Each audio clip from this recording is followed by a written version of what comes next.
A sacred mountain shrouded in mystery for centuries. Resting on the brink of revelation. Mount Sinai, the holy mountain where God gave Moses the 10 Commandments, thought for centuries to be on the Sinai Peninsula in Egypt. Could it be we've been wrong all this time? Biblical explorer Bob Cornuke and his companion Larry Williams embark on a journey that will change their lives forever, finding evidence leading to what could be the real Mount Sinai. Fascinating and remarkable, says National Geographic Television. The most likely site for Mount Sinai, says Newsweek, and Coach Bill McCartney said it was the most powerful thing I've ever seen. The search for the real Mount Sinai.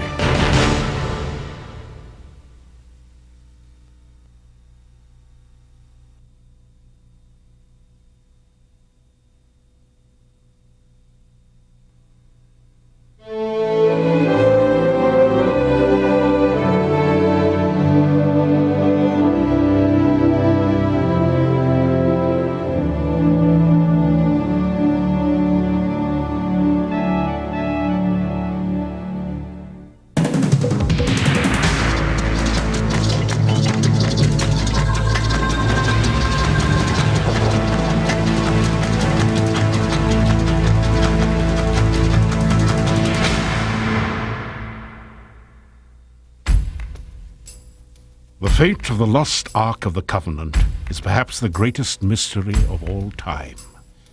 The gold box built to carry the Holy 10 Commandments at Mount Sinai, the powerful vessel God used to level mountains, lay waste to entire cities, and destroy armies, the holy relic with unspeakable power, suddenly and mysteriously disappears from recorded history. For hundreds of years, explorers and archaeologists have given their lives to find the Ark, and nations, kings, and rulers have all sought to possess it for themselves. Some believe that if it could be found, they could possess its great power, and others believe that if it was discovered, it would set in motion a chain of prophetic events that would bring about the end of the world. Journey with us on an expedition that unearths startling new information on the exact location of the Ark. We will take you to a mysterious stone city and to an elusive protected island inhabited only by monks. And you'll see the guardian of the Ark, believed to be charged by God to protect it till the day he dies. Like a detective story, history opens up its hidden secrets to reveal a stunning trail of evidence that unlocks an age-old mystery.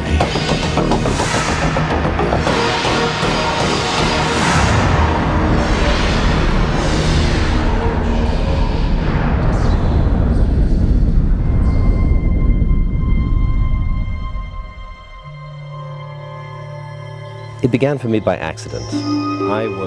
Graham Hancock is a respected journalist and a best-selling author.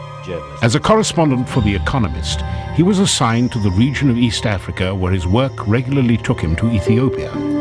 There he stumbled on a legend that would forever change his life. And I started hearing stories about a tradition concerning the Ark of the Covenant. And my curiosity was provoked, and I started to investigate the subject. And this investigation just drew me on over the years into a total absorption with a single question: does Ethiopia have the Ark of the Covenant? He documented his findings in his best-selling book, The Sign and the Seal. I got a copy of The Sign and the Seal by Graham Hancock, and it presented a very unique theory. And as I researched this book, I saw that it pointed to Ethiopia as a very strong candidate. Bob Cornuke is the president of the Bible Archaeology Search and Exploration Institute. His mission is to investigate archaeological discoveries and sites around the world that confirm and support the claims of the Bible. His work on the location of the real Mount Sinai grabbed the interest of scholars and made news headlines worldwide. So when Cornuke heard of the possibility that the Ark could still exist today, he couldn't dismiss it. So I had to go search for this object. I assembled a team, we went to Ethiopia, and we searched for the mysterious Ark of the Covenant. Our search begins on the other side of the world, in Ethiopia. Set in the mountainous region of the continent lies the oldest Christian nation in Africa.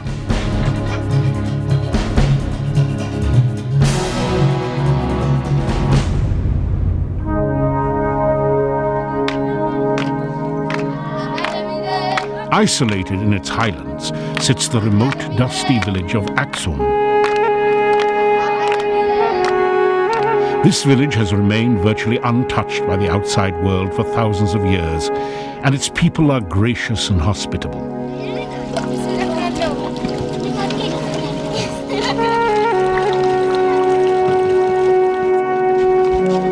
Theirs is a village much like any of the others in this part of Africa, except for one thing.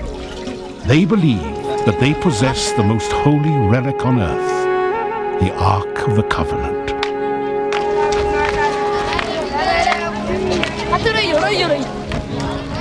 This village is very remote, it's very archaic, and it's like going back thousands of years in time.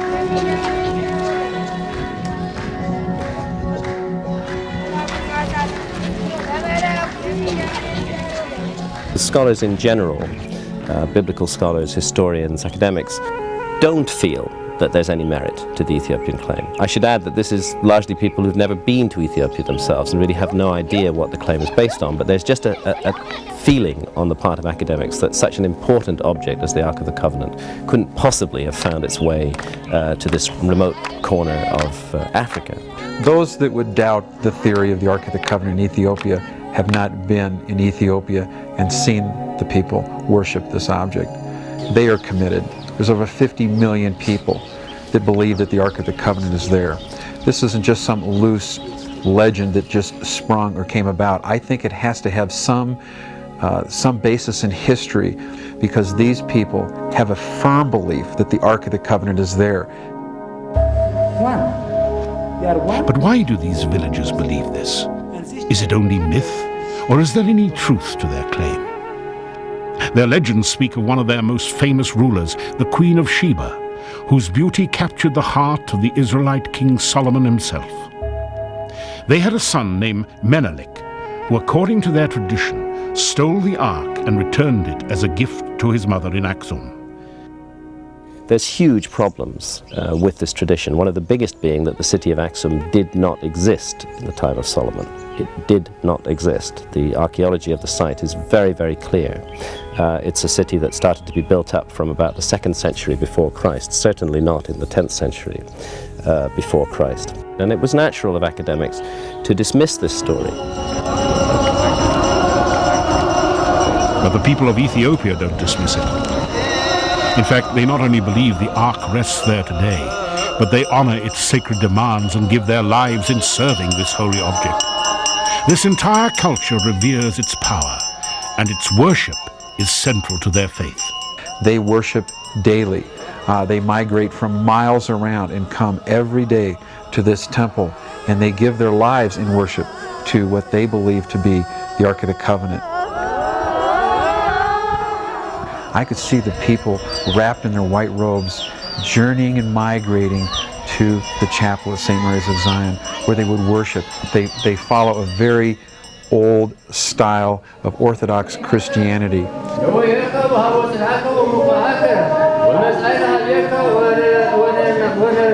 This strange country, the highlands of Africa, which practices an amazingly Old Testament form of religion, both in terms of Christianity and, oddly enough, Judaism, because there has been a traditional Judaic presence in Ethiopia for a very long time, that this country claims to possess the Ark of the Covenant.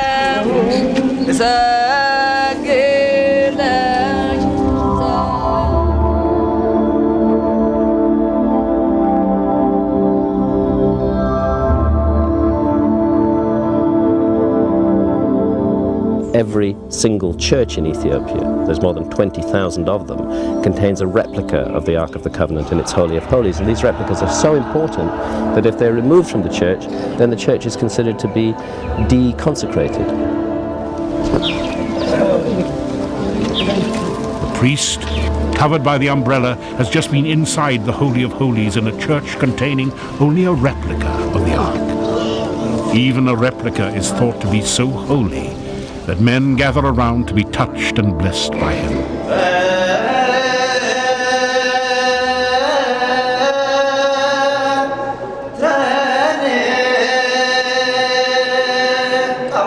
How do we account for this? What I think has happened is this. Ethiopia does possess the Ark of the Covenant, but it didn't get to Ethiopia in the way that the traditional story has it. It came much later by a totally different and absolutely reasonable historical route, and it eventually found its way to Axel.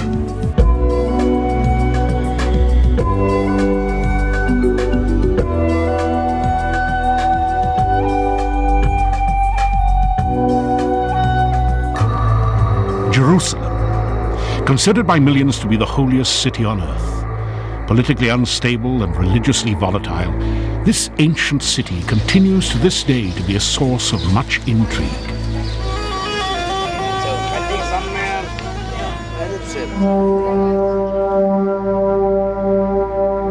The magnificent Temple of King Solomon was built here nearly 3,000 years ago.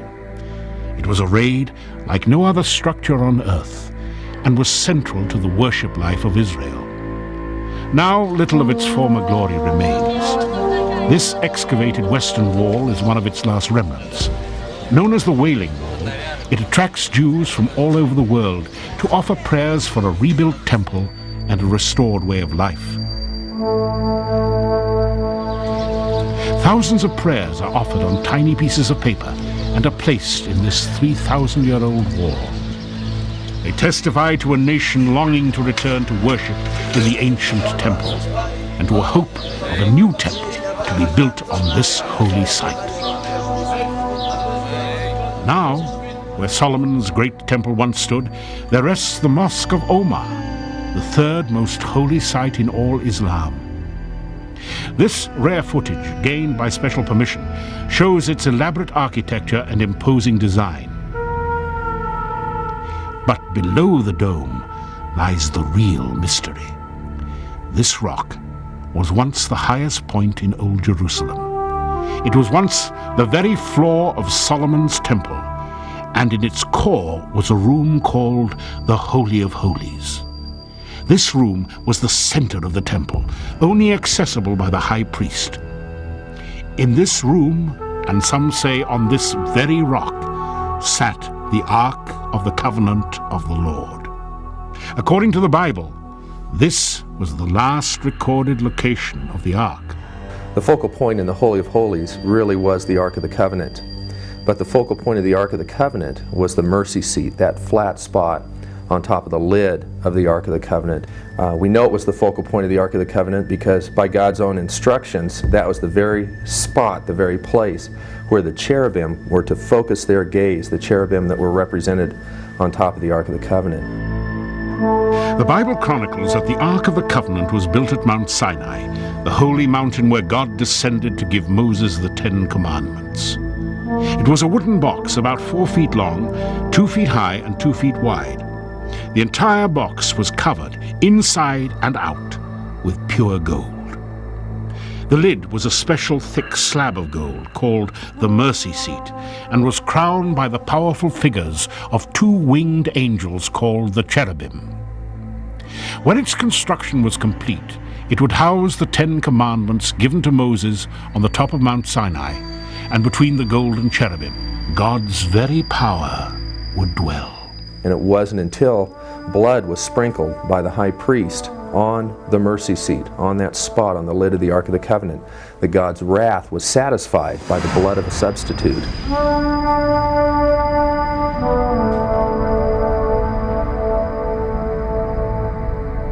It was an extremely grave operation. The high priest had to be pure. He didn't dare go in without a rope tied around him that his body might be dragged out should he be struck dead in the presence of the Lord.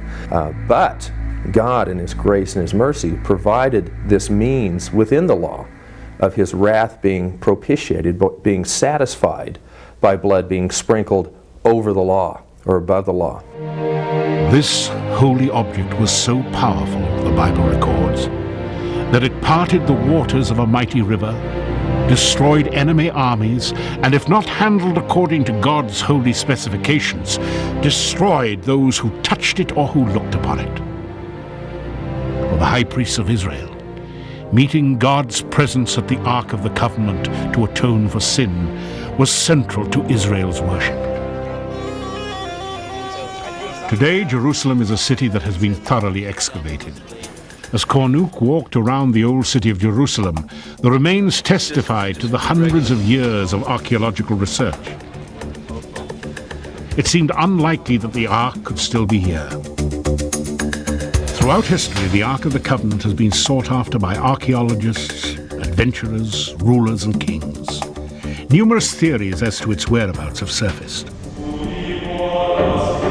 One theory concerns the pharaoh Shishak, who certainly led an army into the Holy Land soon after the time of Solomon. And it's been suggested that he may have taken the Ark and brought it back to Egypt. And in fact, that's the basis of the scenario in the Indiana Jones Raiders of the Lost Ark movie. Some believe that it was destroyed by the Babylonians when they invaded Jerusalem. The Bible records the detailed manifests of what was stolen from Israel. Items like knives, door hinges, and lamps are listed. But the most important item, the Ark of the Covenant, is never mentioned. Another theory is that it was taken under the Temple Mount somewhere and secreted away because of the extensive network of tunnels and quarry tunnels underneath the Temple Mount. In fact, just within the last few years, a particular rabbi in Jerusalem was caught periodically digging under the Temple Mount toward the Holy of Holies, which would be under, of course, the Dome of the Rock Mosque. And his little workings there were all cemented up and safeguarded because it would have caused just a huge international political incident for him to continue. There have been many people that have claimed to have seen the Ark of the Covenant, some of them underneath the Temple Mount. Others have claimed that it's in the area of Mount Nebo. But none of these have been substantiated, and none of them, I think, are credible. We need to require evidence. We need to require a sound mind, a level head. Here at the Wailing Wall, we see a bar mitzvah of a group of Ethiopian boys. Unique because they are Jewish Ethiopians called Falashas, or Beta Israel. After a major exodus to Israel in a special airlift called Operation Moses in 1989, all remaining Falashas left Ethiopia. Their existence is physical proof that an ancient Jewish community existed in Ethiopia. Their origins remain a complete mystery.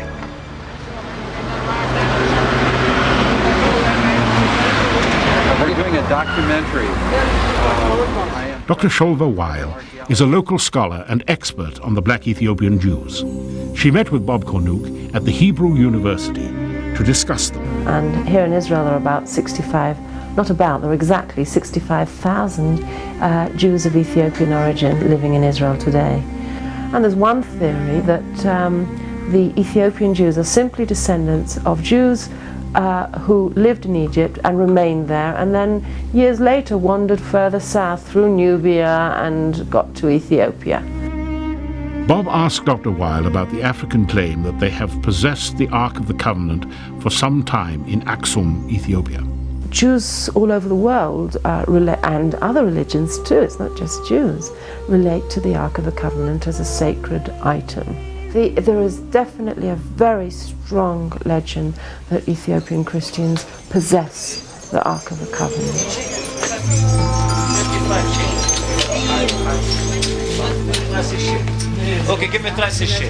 The Temple Institute is a sect of Jews intent on seeing the rebuilding of the temple in Jerusalem.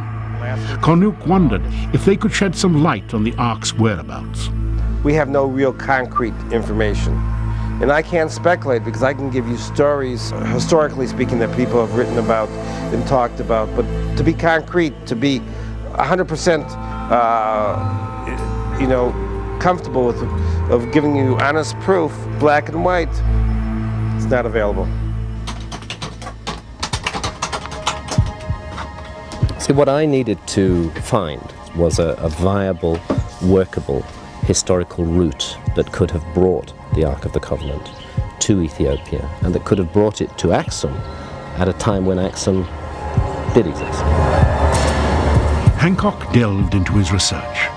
Studying the biblical text and examining Jewish tradition, he came upon a particularly troubling and violent time in Israel's history, one that may have led to the Ark being removed for safekeeping. Around 650 BC, a monarch had sat on the throne of Israel, Manasseh, who was completely different from all of his predecessors. In fact, he's reviled in the Bible for having abandoned the traditional Judaic faith and for having installed a pagan idol in the Holy of Holies of the temple, the ultimate abomination, an Asherah, a pagan idol in the Holy of Holies. This would have infuriated the loyal priests. He actually practiced sorcery and wizardry, even sacrificed his son in the temple.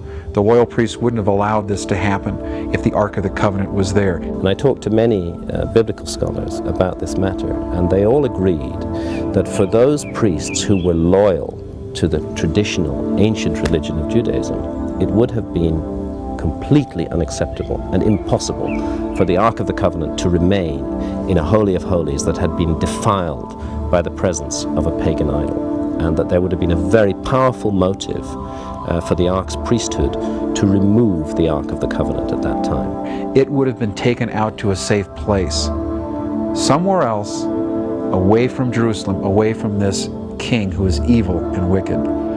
But where was the Ark taken? Graham's research uncovered an extraordinary development, evidence of a site on the Nile River in Egypt, seemingly designed to house the Ark of the Covenant.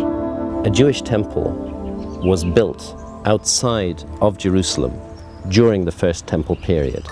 Now this is an extraordinarily important development, because during the First Temple period there would seem to be no justification whatsoever for the construction of a temple anywhere outside of Jerusalem. As a matter of fact, if you look at the biblical texts on this, you'll find that the rationale and the reason for the construction of the temple is stated very, very clearly of the temple in Jerusalem, that it was built as an house of rest for the Ark of the Covenant of the Lord. That's why the temple was built.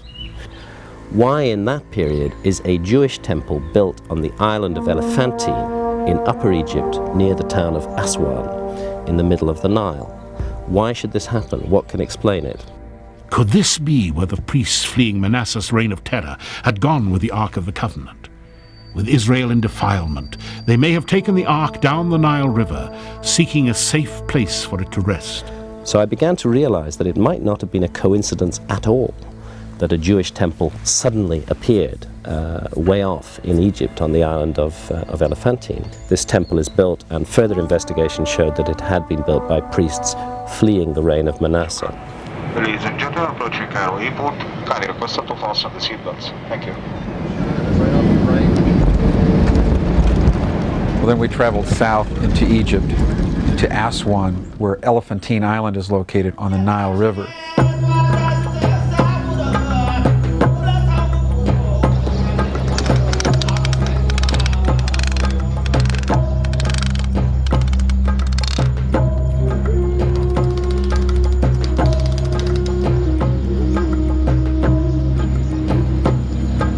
It is a very small island. It's not a large island. It was a trading post in ancient times with trade between Egypt and Ethiopia, and it was strategically located right on the border of Egypt and Ethiopia.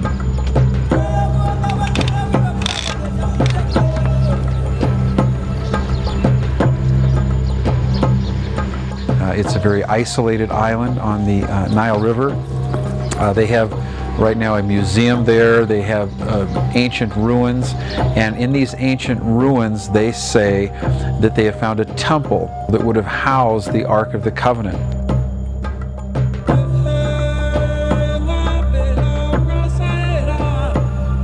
Elephantine is an island whose ruins have been a curiosity to archaeologists since the late 1800s. As Bob surveyed the island, it was clear that a significant culture dwelt here at one time. But was there a Jewish temple on this island? And could the Ark of the Covenant have come here? Bob was curious to know more and met with Dr. Atif Hanna, who has personally been involved in studying the archaeology of Elephantine for the last 20 years. And he advised us that they had found writings that indicated that the Ark of the Covenant actually was there and rested in this temple.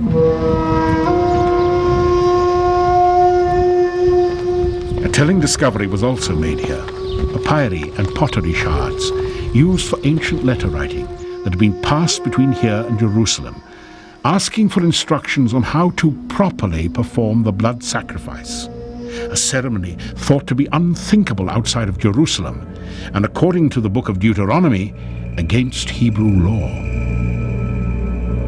If the ark came here, could it still be hidden? If not, what forces drove it from here, and what happened to the Jewish temple and the Hebrew priests who once lived here? It is again a well-attested historical fact that that temple was destroyed, burnt down in around 410 BC. But why was this temple destroyed? And by whom? Cornuke examined further and noticed that the Jewish remains weren't the only remnants on Elephantine. After all, this island is deep in the Egyptian desert that once held the Jews in slavery. Hieroglyphs and Egyptian symbols of pagan idols alongside Hebrew worship symbols pointed to an inevitable conflict. Dr. Hannah pointed to ruins of a Jewish colony that had flourished here. There was a Jewish temple with the same dimensions as Solomon's temple in Jerusalem, and nearby a large number of homes. But these Hebrews were in close proximity to a large Egyptian temple, also on Elephantine. And as we explored and researched on this island, we found inscribed on the granite blocks and on the old ancient walls these ram gods, these Egyptian ram gods, and we found that the rams were worshipped by the Egyptians. And there could have been great conflict with the Egyptians because the Egyptians worshipped the ram god and the Hebrews sacrificed the ram. This would have caused a conflict between the two groups, possibly resulting in the destruction of the temple and them leaving the island altogether. Yeah, there are conflicts between the Jewish and Egyptian because the Jewish are sacrificed by a ram, and Egyptian are adoration or worship the ram.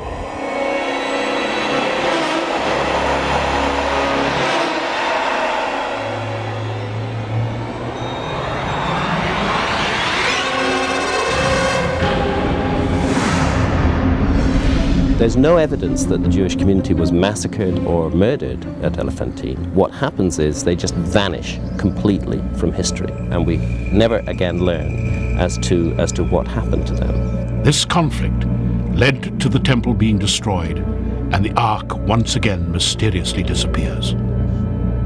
Bob again spoke with Dr. Hannah and was surprised to learn what he believed happened. The Ark of Covenant moved from Jerusalem at Manasseh Kings and come at Elephantine Island. The Ark of Covenant here, I think it will be remained for some times.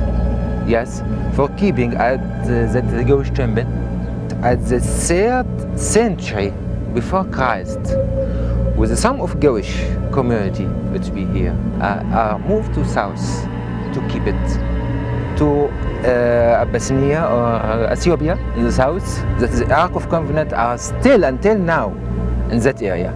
Really? Yeah. They could not flee north through a hostile Egypt, so they fled south, following the Nile River system, down through the Sudan. That is very special things for all the world. If it's that still until now, we hope Ethiopian tell us and published something about that. Dr. Hannah obviously took the powerful Ark of the Covenant very seriously. Yes. He knew it was nothing to be trifled with. I think it is a great secret. It is too much power. Too much power. So the Ark once again headed south, transported for safekeeping on the mighty Nile River. And that Nile River system leads ultimately to one of the two sources of the Nile. One, of course, is in Uganda. The other source of the Nile, the Blue Nile, where most of the Nile's water comes from, is in Lake Tana in the highlands of Ethiopia.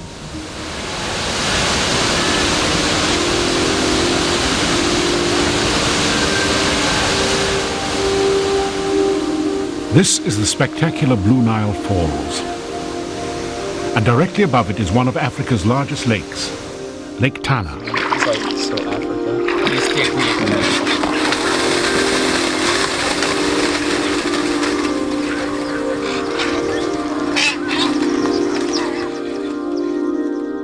Because I also did extensive research work on Lake Tana. And this is where the pace of the investigation began to really speed up.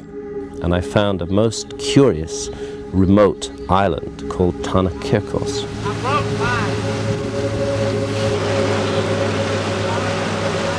Very difficult to get to this island, and in fact it takes a 3.5-hour boat ride across Lake Tana, which is about 90 miles across. It's one of the larger lakes in Africa. Tana Kirkos is considered by the Ethiopians to be a holy island. This island is considered to be one of Ethiopia's most protected holy sites. Only about a mile long, this narrow island is covered with lush vegetation and surrounded by towering cliffs. Set in the middle of Lake Tana, it is completely restricted from visitors. Few were allowed to visit, and only men were welcome. Bob wondered what clues Tana Kirkos held and what he would find there.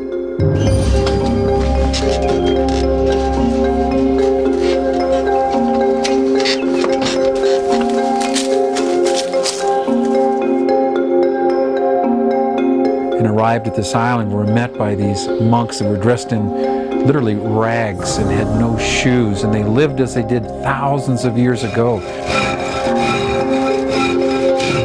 They ground their own corn, they lived in thatch huts, and we were like stepping back into time. When you come to the island, you live there for your entire life. They recruit from the villages around, and they get young boys that are worthy, and their parents bring them and offer them to live and worship at this holy place, Lake Tana. These monks were a mystery. Shy and withdrawn, it was apparent they were uncomfortable with visitors. Is it possible they were once the Ark's caretakers? Did these holy men possess secrets about the Ark of the Covenant? And the monks told me a very detailed variant tradition of the Ark of the Covenant story. But they said when the Ark was brought from Jerusalem to Ethiopia, it wasn't first brought to Axum. It was first brought to their island, to the island of Tana Kirkos, and it remained a cult object there for hundreds of years. We have just arrived on Tana Kirkos Island. It is legend by the Ethiopians that the Ark of the Covenant rested here on this holy island, and that it was placed in a tent on this very rock ledge. Could the Ark have rested on this rock surface overlooking Lake Tana for 800 years, as the monks have claimed? A unique altar of rocks still remained on the site. Covered by moss, this altar was visibly weathered and ancient. Carved into these rocks, there is a curious hollowed-out bowl. As Cornuke spent time with the monks, he seemed to gain their trust. He began to hear further stories from them about the Ark. That they claimed that people came by the thousands around this island to worship the Ark of the Covenant, and the priest would dip the horse's tail into the blood from the granite blocks and then sprinkle it on the Ark and then on the people. This blood was part of a traditional Jewish ceremony. The ancient bowl would hold the blood of the sacrificial animal killed for the atonement ceremony. This sacred site had never been visited by archaeologists, and as Bob surveyed the site, his investigative instincts took over. He began to dig. That's a due south, exactly along the line. With his team, Cornuke worked to measure and document the site. Then Cornuke discovered some holes carved deep into the rock. We are told from the monks that the Ark of the Covenant rested on this very spot below my feet. and that it rested in a tent called the tabernacle. And so we looked and we found evidence that there was actually a tent on this spot at one time. We found evidence of socket holes. You can see that they carved out of this stone the round hole that would have been the socket that holds the tent placements. And we found these in a north-south direction and an east-west direction. And we found one 13 feet this way, and we walked directly over in an east-west direction, and we found one right here 13 feet away from the other socket placement. And we found that these socket holes fit roughly with what the description was given in the Bible for the size of the tabernacle. If the tabernacle tent which housed the Ark of the Covenant actually rested on these rocks, this would be a startling and significant discovery. It would validate an historical route, bringing the Ark to Ethiopia. The monks then offered to show Bob some of their ancient relics. This beautiful old tapestry painting was impressive, but no one was prepared for what the monks brought out next. The monks said that they had implements with them from Solomon's temple. I said, why would you still have these implements from Solomon's temple? Wouldn't they have gone to Axum with the Ark of the Covenant? And they said to me, we were Jews at that time. Later, our community became Christians. Finally, the first Christian king of Ethiopia, he came with his army from Axum to our island, and he stole the Ark of the Covenant from us, and he took it to Axum and he put it there. So they did not need these items to be taken with them to Axum. They were actually abandoned and left with the monks on Tanakirkos.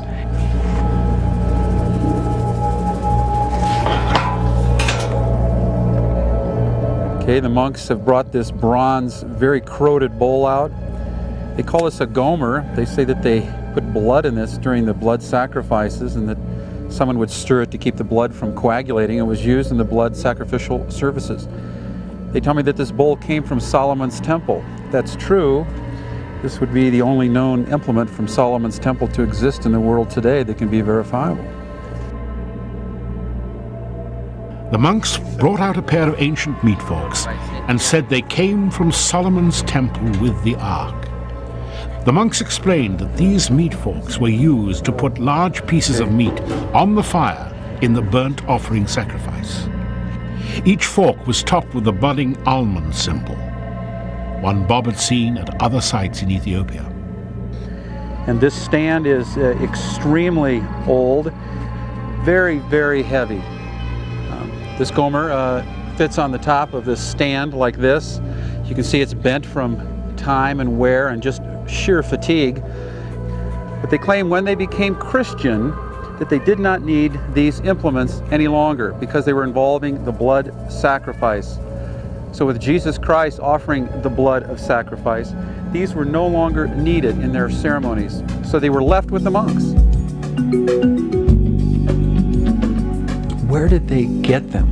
They had virtually no metal on the island and no ability to manufacture these items, and plus the items were extremely old in antiquity. So where did these implements come from? These monks said that I was the first one to be shown these implements, because if these ever proved to be articles that were from Solomon's temple, these photographs will be the only ones in existence to date. And I felt it was an extreme honor to be a part of this.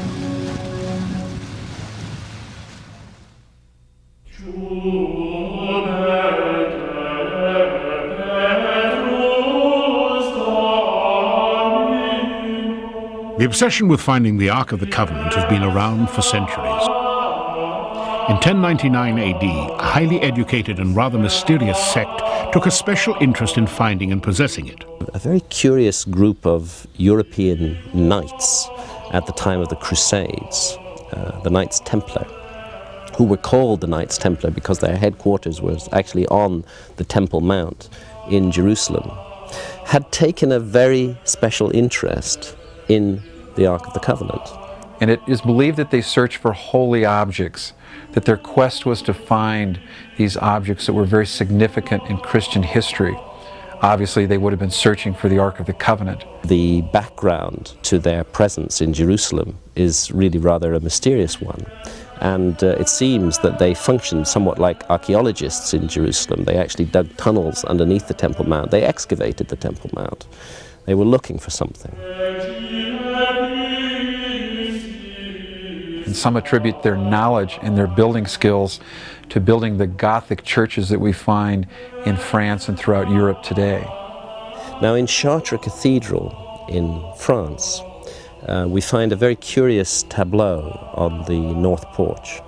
We find an image of the Queen of Sheba set in an African context. There's an African figure at her feet, which seems to suggest a knowledge of the Ethiopian claim. And we find an image of the Ark of the Covenant on a pillar being led as though it were in the direction of the Queen of Sheba, and underneath an inscription saying, "Here is hidden the Ark of the Covenant."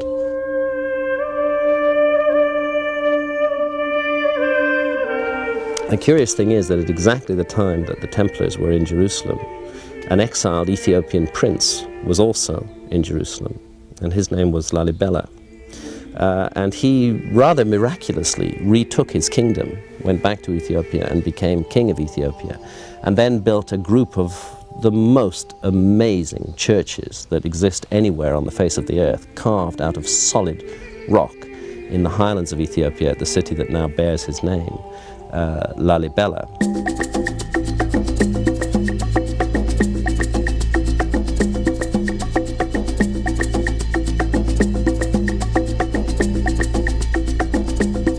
These monolithic stone churches are nothing short of amazing.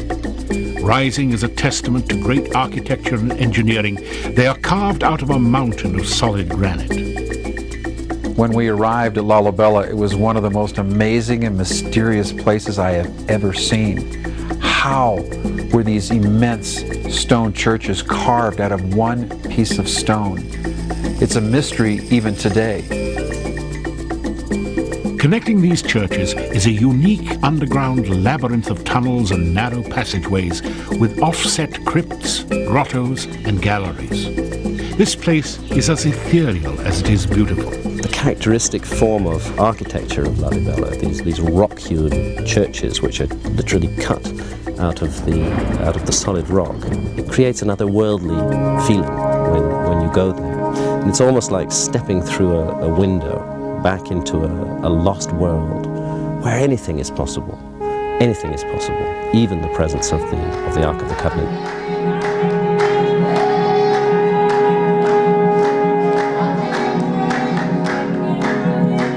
But you suddenly realize when you go to Lalibela that the Ethiopians are connected to the past in a way that we in the West can hardly even imagine today.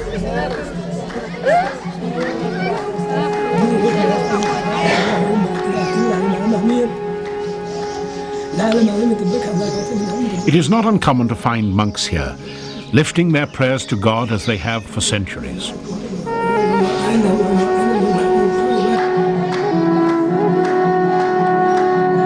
How did Lalibela return after exile from all those years and immediately overthrow his brother that controlled the throne, and then immediately start building these stone churches in 1185? I began to wonder whether there might have been some involvement of the Knights Templar in this story, particularly since there are traditions that white men were involved in the construction of those churches. This pillar in the center of one of Lalibela's largest stone churches may contain the ancient secrets of Lalibela's construction. It is completely wrapped in a very old shroud of cloth. Said to be hiding an ancient inscription written by King Lalibela himself, it most likely holds the key to how the churches were really constructed. Its secret inscriptions are said to record that the city was built in only 24 years by white men. But its cryptic writings are guarded carefully by temple priests. Even one of Cornuke's crew was driven away by a temple priest and warned when he sought to touch it. What mystery could this pillar reveal? The tales that are told about the construction of Lalibela, in my view, fit perfectly with the notion of a group of builders who come to Lalibela, who have very advanced building techniques at their disposal, and who apply those techniques to the construction of the churches. Later, it seems that the work has been done by angels or supernatural beings. If the Crusaders and the sect of Knights Templar left Jerusalem to build Lalibela's great city, they would have left their remaining forces in Jerusalem vulnerable to attack. Then we find that Crusaders were overrun by Muslim forces and had to leave the temple in Jerusalem. Was it that their forces were fragmented, that they all migrated to Ethiopia to build these churches, that they went there because Lalibela enticed them by saying, I have the Ark of the Covenant? There's an enormous amount of circumstantial material which suggests that this rather secretive group of warrior knights may have been present in Ethiopia, may even have gone there to look for the Ark of the Covenant after their search in Jerusalem proved fruitless. But we found inscribed all over these huge rock-hewn churches signs that the Knights Templar were there. There are a number of Templar mementos around Lalibela. The repetition of the Templar cross, and you see this particularly in the Church of St. Mary at Lalibela. An image of Jerusalem is also found painted inside the same church with a Christian cross above the dome. There are many things to suggest that there was a curious, secretive foreign presence in Lalibela. We're in the ancient stone church of St. Mary's, and above me is a very unusual symbol. It is the Star of David with a red cross in the middle. This red cross could possibly be from the Knights Templars that came here to carve these magnificent stone churches.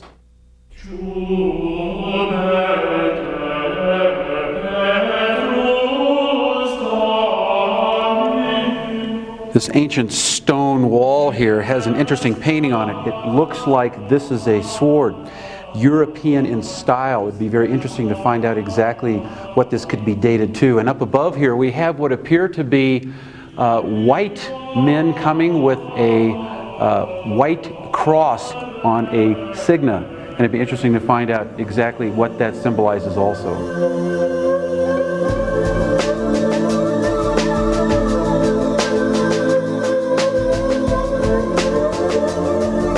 These are the ancient rock-hewn churches of Lalibela, believed to have been carved at the end of the 11th century.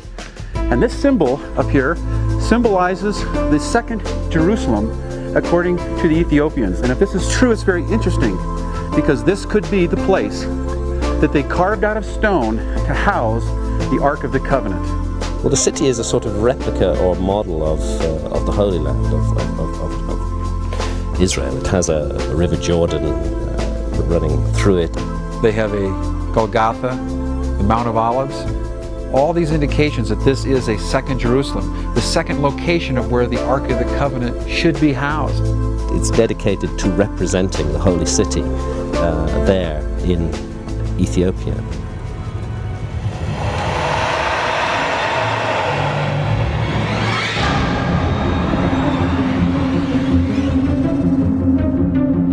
In this stone cavern we find these bones. We're told that they're 800 years old and that they're Egyptian. We're told that they came here seeking the second Jerusalem. The big question is, why did they come to this ancient city of Lalibela?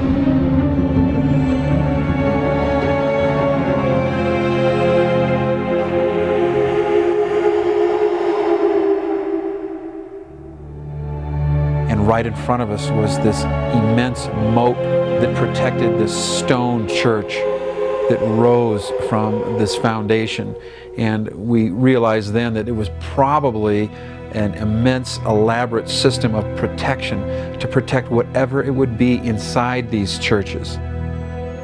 And as we left the amazing city of Lalibela, we thought it didn't appear that the Ark of the Covenant ever made it there at all.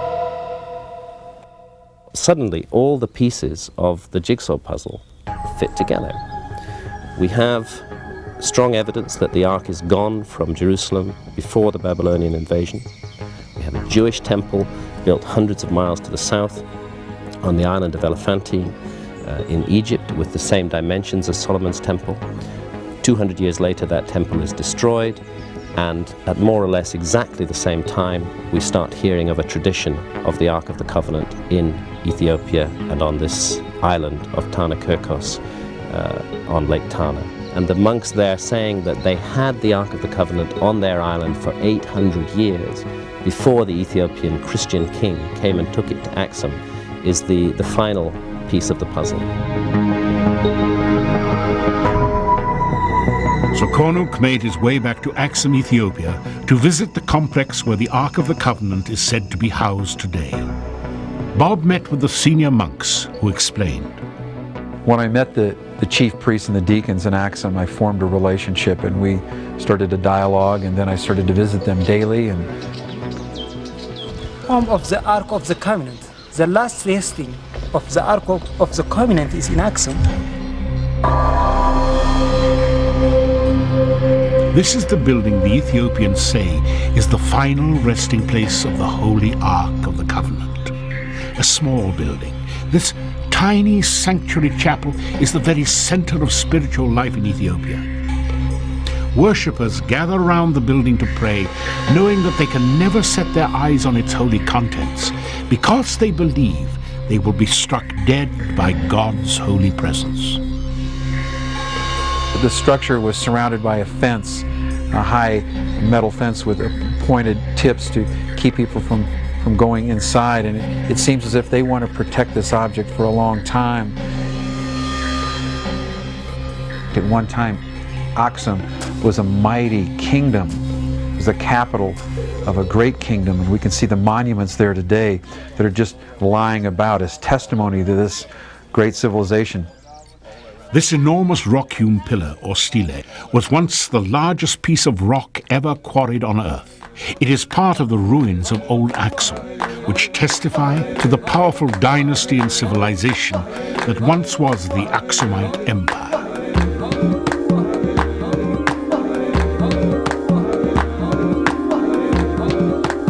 Nearby, Cornuke examined the foundation ruins of an old temple. Built in the 4th century at the conversion of the Axumite kingdom to Christianity, it was the original church structure said to have housed the Ark of the Covenant. 1,200 years later, in 1535, it was razed to the ground by the fanatical Muslim invader Ahmed Gragan, and the Ark had to be removed and hidden to keep it safe. Finding these pottery shards here that are in this ancient footing and foundation stones of the original sanctuary, where it's believed that the Ark of the Covenant rested 1,600 years ago when it was brought here by King Izana.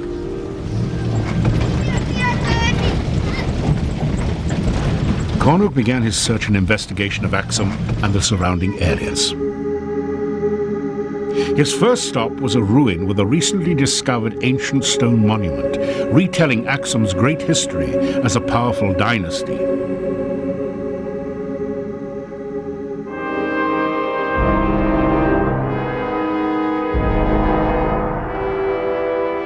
Cornuke descended the steps into the underground palace and treasury of Emperor Caleb, a powerful Christian ruler who ruled from 514 to 542 AD. Christianity had come to Axum. This is King Caleb's palace, so we know that Christianity had an influence at least 600 AD. Evidence was everywhere of an ancient Christian presence. These walls were decorated with small crosses, further testifying to Axum's strong Christian heritage. Bob wondered if these ancient Christian believers could have possessed the Ark even back then. One eyewitness account by a 13th century Armenian geographer, Abu Salih, spoke of the Ark being carried in Axum by men who were, quote, white and red in complexion with red hair. Could they have been the Knights Templar who also carved these crosses?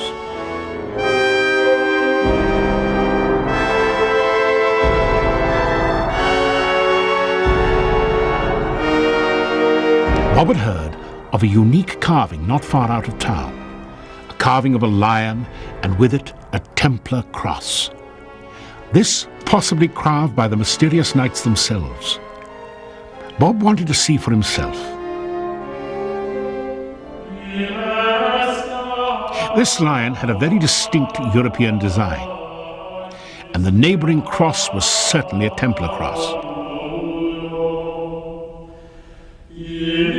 There had been a strong Christian presence all through this region.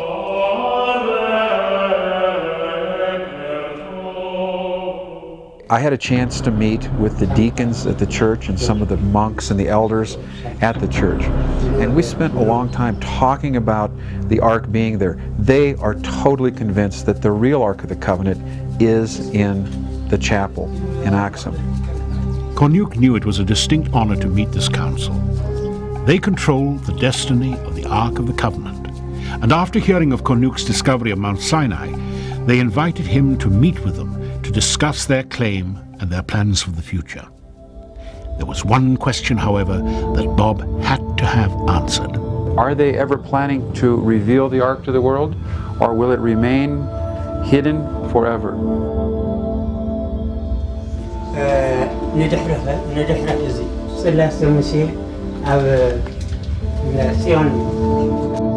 This question initiated a reluctant discussion by the committee.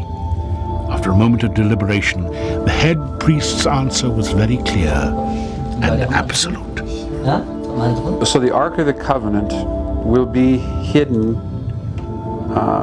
in St. Mary's forever. It will stay here and be guarded.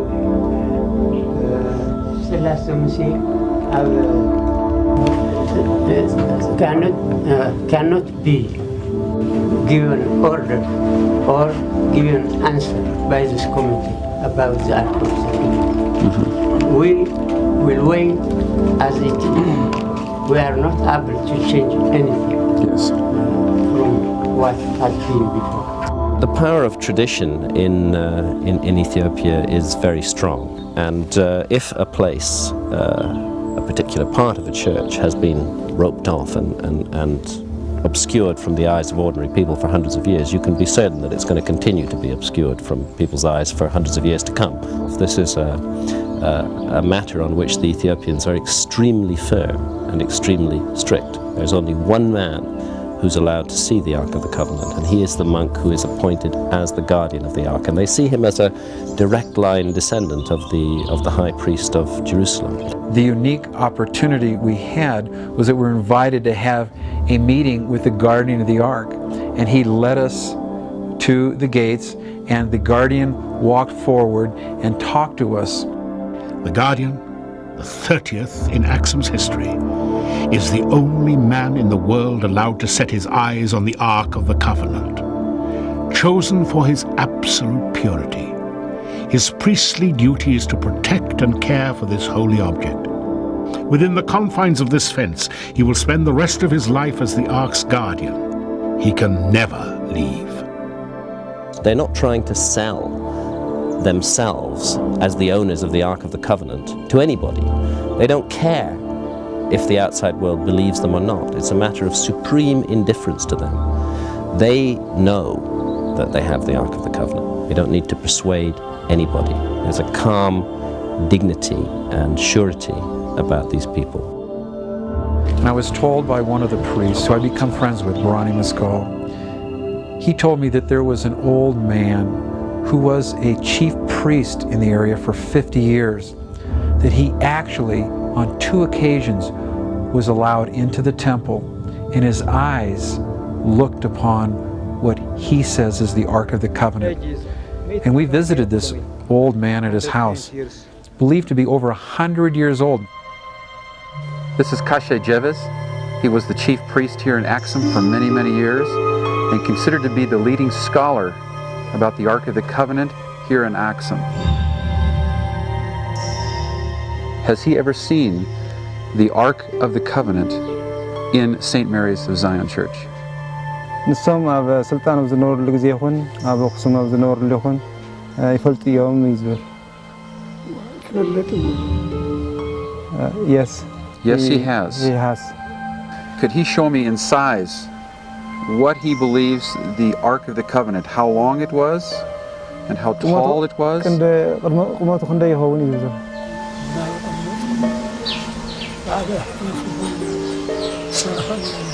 It is rectangular shape. It's but rectangular. The length is this one. It's the length is this one. From his. So it's this long? This, yeah, like this shape. This like this? Yeah. And he is saying that the ark. Bob was confused. The ark was described as no larger than a book, not fitting the biblical description at all. But through further discussion, the semantic discrepancy became evident. To the Ethiopians, the Ark of the Covenant is the tablets of the Ten Commandments, and the gold box is only their container. And is the container made of gold? Yes, of course. And what is on top of this gold container? ملاخت الأول هاريات. Yeah. Only in the box there is some shape of angels. On top of the box there is some type of angels? Yeah. And are the angels made of gold? Yeah, it's gold. The angels are made of gold? Yeah. So you're talking about the Ark of the Covenant is the Ten Commandments according to your traditions and legend. Yeah.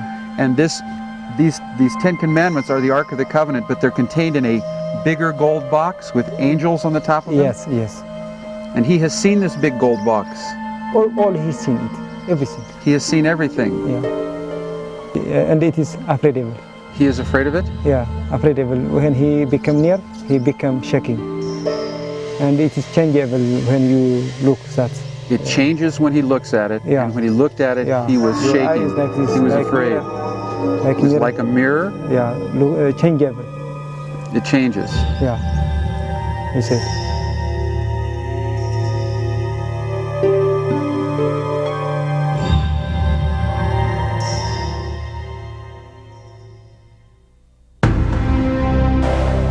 Monks claimed that they possessed more than just the Ark of the Covenant. With the Ark came other implements for worship from Solomon's temple. The monks agreed to show these items and remove them from the temple treasury. This crown was said to be worn by the chief musician, one of 3 musicians who traveled in procession with the Ark. And then these monks entered the temple treasury and they brought out these hammered silver trumpets, very long trumpets and very ancient trumpets.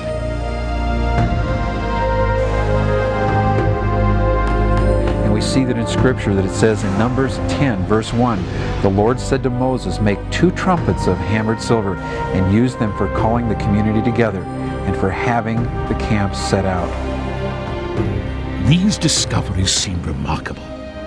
But were these trumpets really relics from Old Testament times? Could they be identified as trumpets from Solomon's temple in ancient Israel? An important clue sits nearly 3,000 miles away in Rome, an arch dedicated to the Roman Emperor Titus. In this parade of victory, trumpets are seen, and they are clearly from ancient Israel. When Titus sacked Jerusalem, he brought these trumpets back and paraded them through the streets of Rome. And a contemporary, an eyewitness that actually saw the trumpets, chiseled these trumpets on the archway in Rome at the Ark of Titus. And these trumpets seem to match perfectly with the trumpets that were brought from the treasury at St. Mary's of Zion.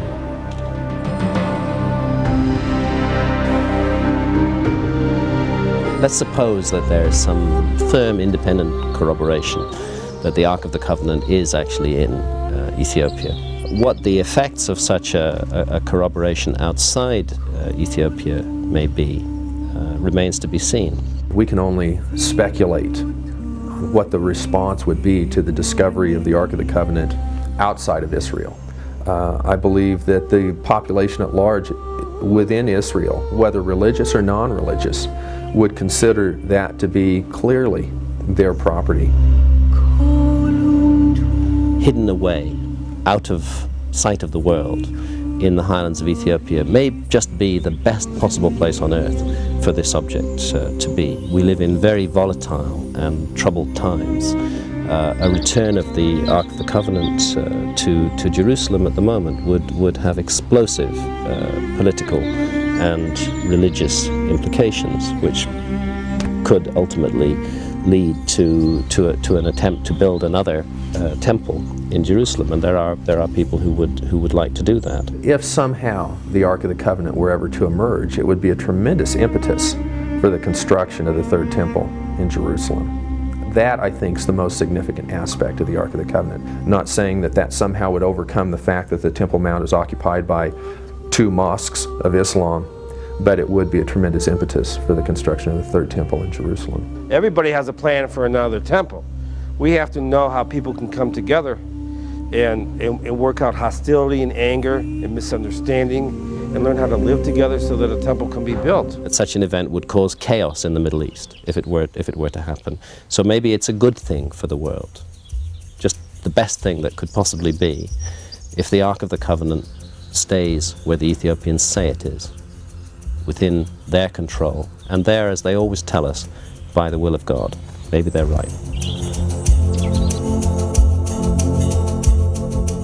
The Ark of the Covenant was God's sign and seal of his very presence on the earth.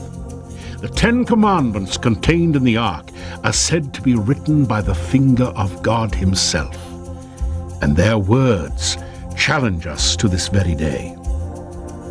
Over the years, many have sought to possess the Ark of the Covenant's power, but few have been willing to live by its law. One thing is clear: the Ark of the Covenant's awesome power will remain God's, and God's alone. It was an amazing journey for me to travel throughout Ethiopia, and for me to think that I was standing just a few feet away from where the Ark of the Covenant may rest today was simply awesome and amazing. But the Bible says that God no longer dwells in temples made by men's hands, but in the hearts of those that would believe in him and trust him. For me, that's the greatest discovery of all.